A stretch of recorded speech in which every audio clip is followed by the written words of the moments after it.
Prologue, Nihil River God, 1968, Vietnam. The mango forest was silent. Andre Wynn could scarcely believe what he was hearing. The mangroves were immobile, their branches rigid and stained dark from the prior night's rainfall.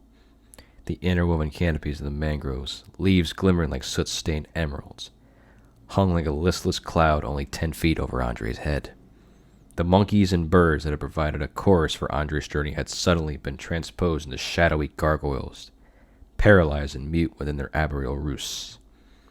Andre momentarily paused amongst the mist-veiled trunks of the mangroves, looking across the silhouetted forms of the driftwood logs. Even the insects had lost their voice. Andre shook his head aggressively. He had greater things to fear than silence, and his hollow, rumbling gut begged him to press on. It had been 3 months since Andre's superiors in the USSR had left him for dead within the valley, and the last of his rations had run out weeks ago. He had been frequenting the mango forest in favor of the forested foothills of the valley, for there were scarce undergrowth to obscure visibility, and there were plentiful crustaceans to be found among the skeletal roots of the mangroves.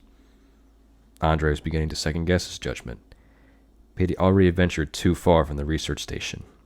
He refused to return empty-handed again. 3 months of sporadic dysentery, incremental starvation, and continual abuse of the research station's morphine supplies had quickly shaved off nearly 30 pounds from Andre's emaciated frame. His USSR researcher's uniform was tattered and threadbare, stained with piss from the waist down and hanging from his body like Afghan robes. Dark stripes and speckles of dried blood framed every laceration to Andre's clothing, reminders of his near brushes with the valley's ravenous predatory fauna. Andre lurched through the mist, pendulous arms swinging, a Makarov pistol clutched tightly in his right hand. A torrential thunderstorm had showered the valley over the past week, and the ground of the mango forest was well-soused. The wet sand was a pleasant cushion beneath Andre's worn-out soles, and the prospect of fresh food warmed his core. He only wished he could shake the pervading menace of the silence.